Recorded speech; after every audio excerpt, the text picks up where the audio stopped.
दिल्ली की finance minister आतिशी ने केजरीवाल सरकार का 10वां बजट पेश किया। बजट में सीएम महिला सम्मान योजना का ऐलान किया गया है। इस स्कीम के तहत 18 साल और इससे ज्यादा उम्र की सभी खवातीन को हर महीने 1000 रुपए दिए जाएंगे। ये फायदा उन खवातीन को मिलेगा जो नौकरी नहीं करती हैं या जिनके पास कमाई का कोई जरिया नहीं। आतिशी ने अपने बजट खिताब में कहा कि सरकार राम राज्य की आइडियोलॉजी पर चल रही है।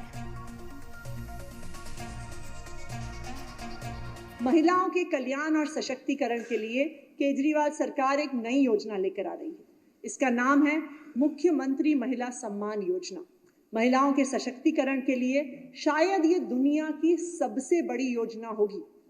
इस क्रांतिकारी योजना के तहत 18 साल से ऊपर की हर महिला को प्रति महीने 1000 रुपए की राशि मिलेगी। निम्नलिखित महिलाएं इस योजना के लिए पात्र नहीं होंगी।